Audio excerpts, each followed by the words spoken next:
Bienvenue dans le magazine de la lettre de l'acheteur. Des articles extrêmement intéressants. Nous allons vous donner un petit aperçu de cette excellente lettre en évoquant quelques actualités que vous retrouvez sur le site.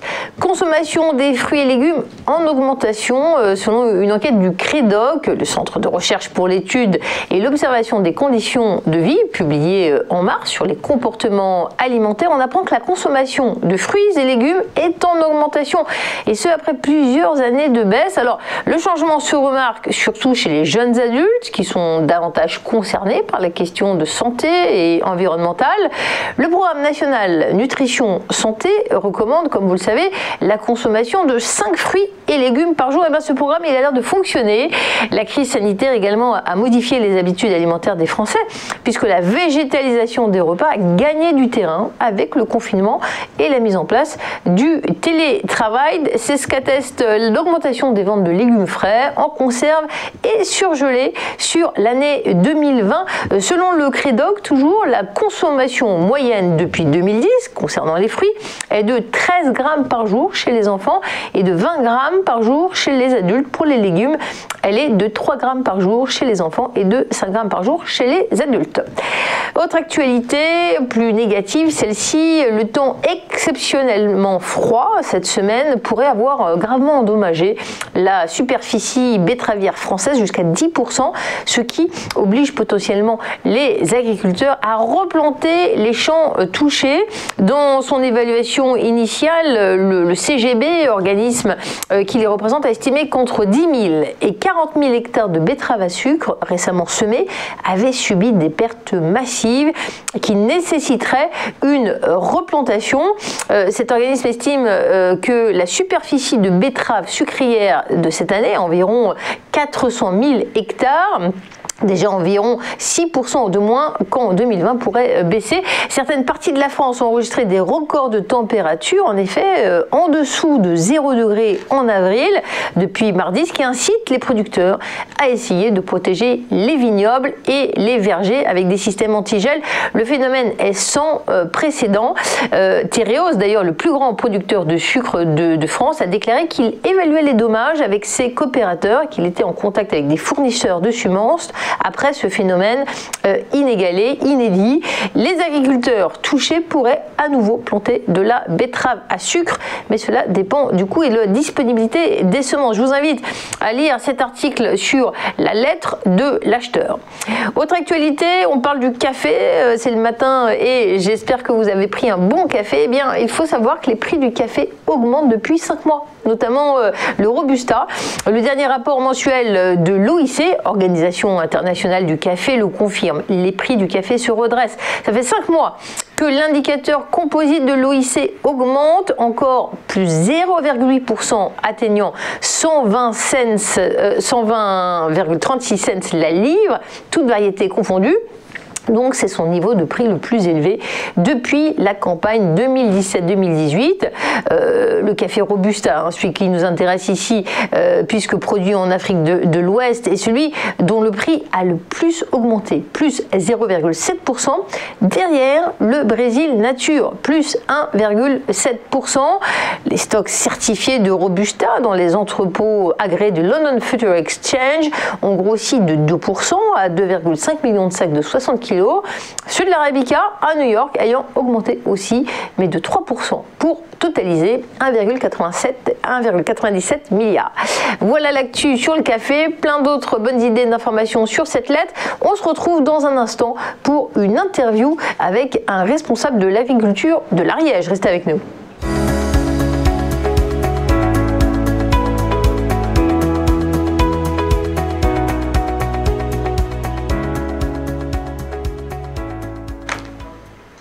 Bienvenue dans la séquence interview. Nous avons la chance d'être avec le président de la Chambre de l'agriculture de l'Ariège, Philippe Lacube. Bonjour. Bonjour.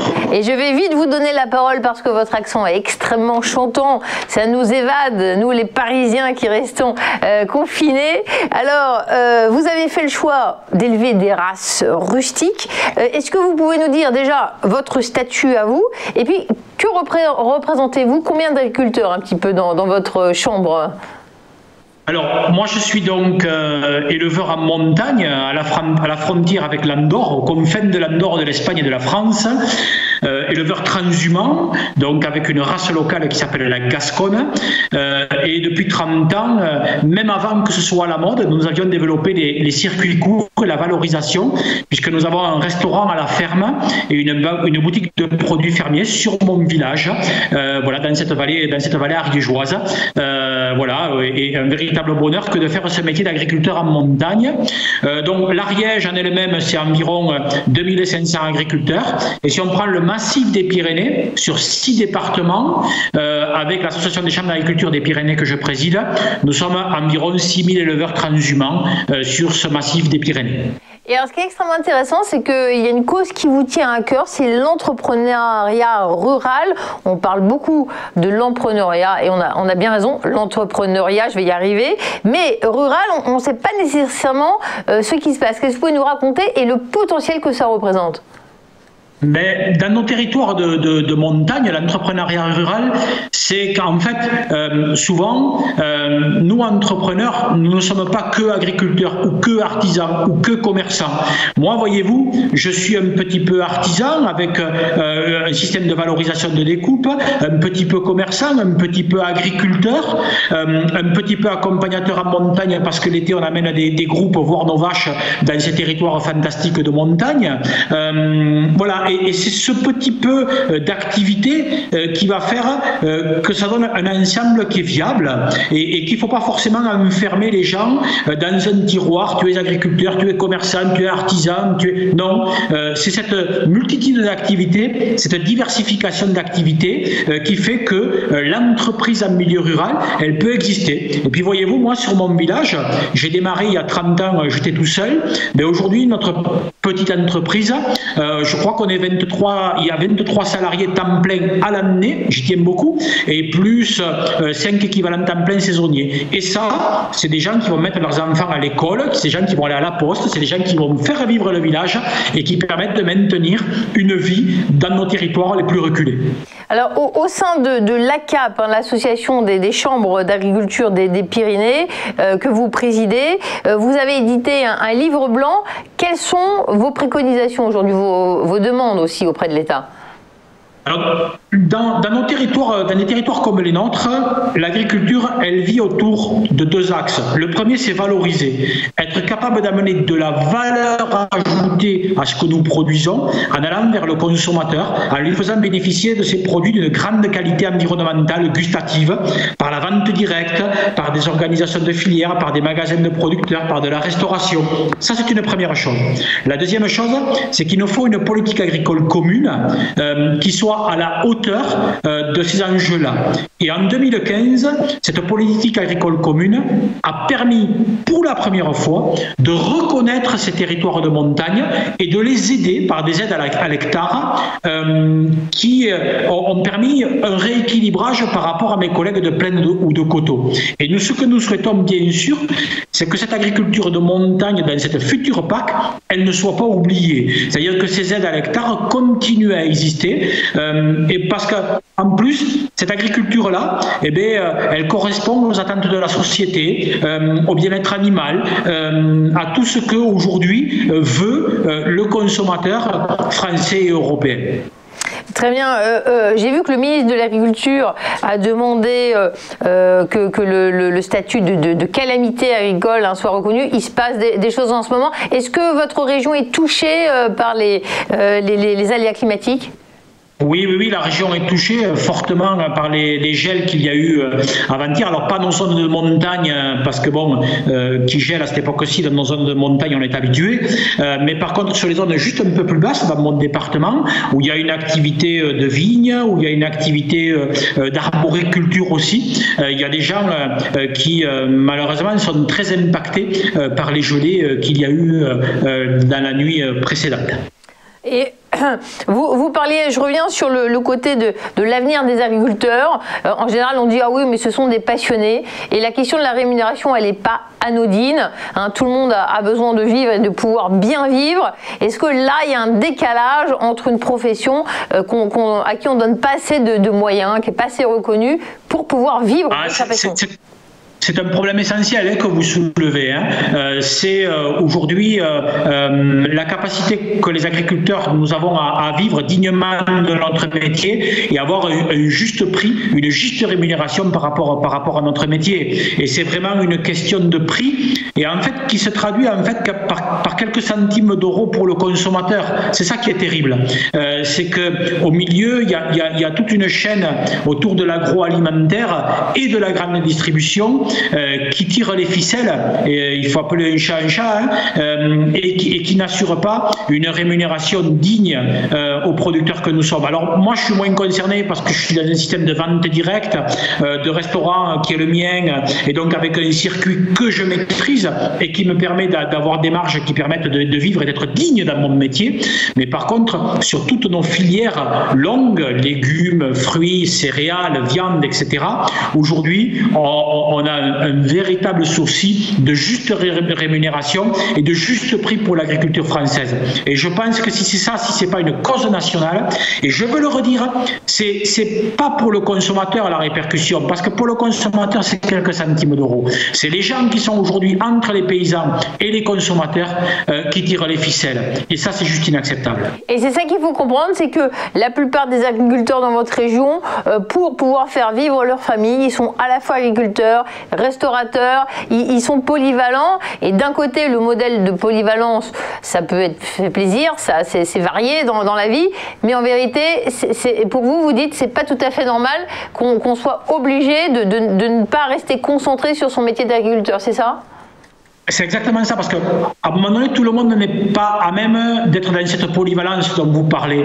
C'est-à-dire qu'il y a des gens qui sont capables d'avoir une relation commerciale, de faire de la vente directe, d'être un petit peu artisan, commerçant, etc. Il y a des gens qui en sont capables et qui en ont envie et qui en sont capables. Et puis il y a des gens qui sont sur des filières qu'on appelle plus longues, sur de l'élevage, sur des céréales, sur des fruits, sur des légumes, qui ne sont pas dans cette option-là. Et c'est tout à fait recevable, mais ces gens-là qui vont être sur le marché de la grande distribution et autres, et il en faut, parce que le consommateur français va d'abord dans la grande distribution avant d'aller dans la vente directe et autres, ces gens-là doivent avoir une juste rémunération de leurs produits. Et vraiment, je le répète, il y a des choses qui ont été tentées ces dernières années, mais les résultats, ils ne sont pas à la hauteur des enjeux. Je prends l'exemple du lait. Le lait, pour quelques centimes d'euros, les grands groupes laitiers français sont en train de laisser à l'abandon une filière laitière française. Je trouve ça quand même bien dommage, vraiment dommage, quoi. Qu'au milieu, dans les rouages de l'agroalimentaire, on ne sache pas donner cette rémunération qu'il faudrait à l'agriculture pour vivre. Tout en, je le répète, parce qu'on va nous dire, ouais, mais le consommateur, il ne faut pas qu'il paye trop cher. Ça se joue à quelques centimes d'euros pour le consommateur. C'est aujourd'hui, c'est toutes les marges qui sont faites entre le producteur et le consommateur. Eh bien, nous comprenons tout à fait, un commerce équitable, c'est également une agriculture équitable. Merci infiniment Philippe Lagube de nous avoir éclairé sur les enjeux, notamment dans votre région, la belle région d'Ariège qu'on entend quand on vous écoute et quand on voit le soleil derrière vous. Bon courage à vous. C'est la fin de cette interview, merci à vous. On se retrouve dans un instant pour une nouvelle séquence dans ce magazine de la lettre de l'acheteur. Restez avec nous.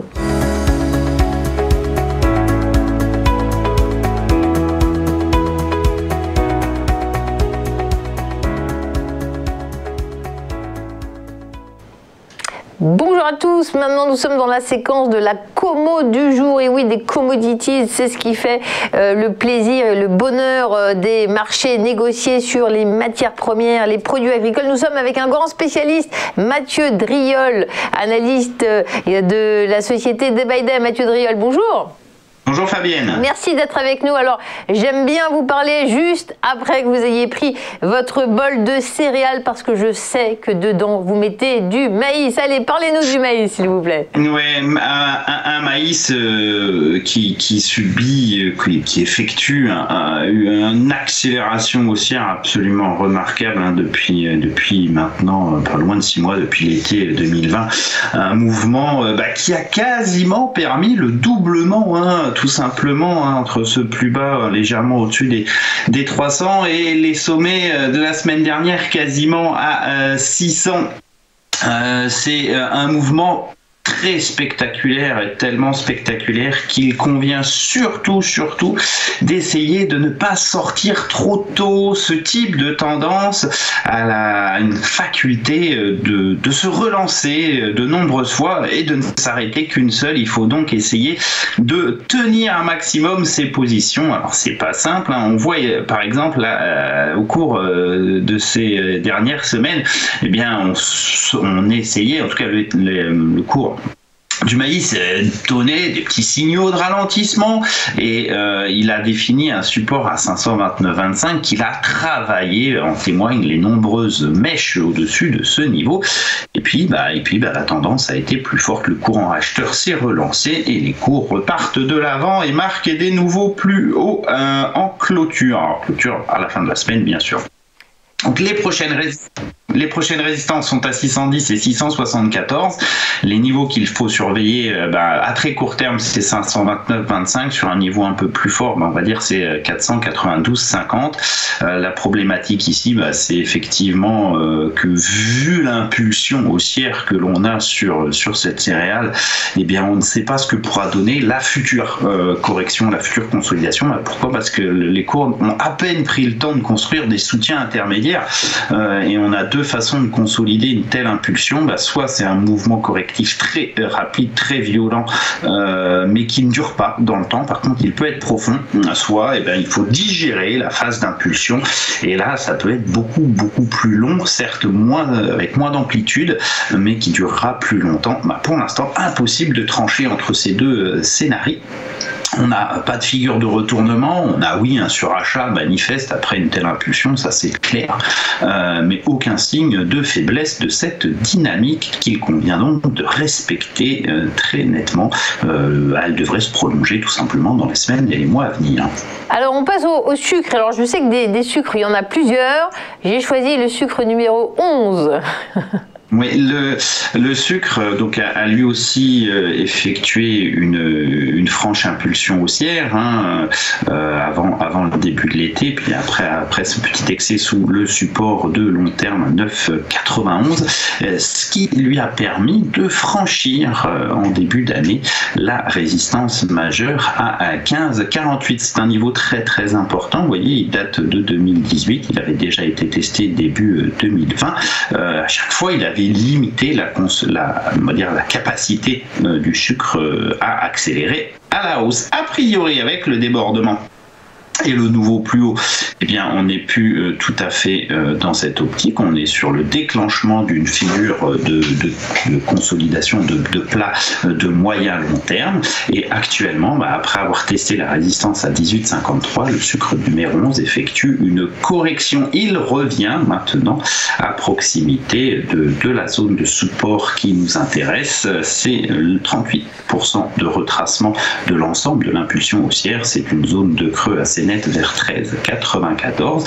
Alors oui, on a réintégré légèrement la phase de consolidation, mais c'est quelque chose qui reste acceptable dans la lecture haussière. Cette zone de support pourrait tout simplement permettre une reprise de la dynamique haussière, alors pour le coup vers de nouveaux plus hauts, puisque c'est le propre d'une dynamique haussière. Les nouveaux plus hauts, on a la projection qui se situe vers 21,49, peut-être plus tard la résistance majeure à 24. En tout cas, on a déclenché quelque chose de fort sur le sucre numéro 11 qui peut nous permettre une tendance haussière pour les mois à venir, puisqu'on sort par le haut de quelque chose qui a duré 3 ans.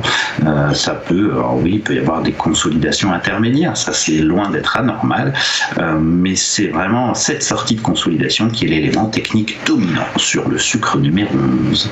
Merci beaucoup Mathieu Driol. Mathieu nous a tout dit sur la commo du jour. Je rappelle qu'il est analyste au cabinet d'analyse Day by Day. Merci de nous avoir suivis pour cette revue de presse des matières premières pour l'industrie agroalimentaire. Et dans un instant, vous allez pouvoir retrouver le JT de Vue d'ailleurs. Restez avec nous.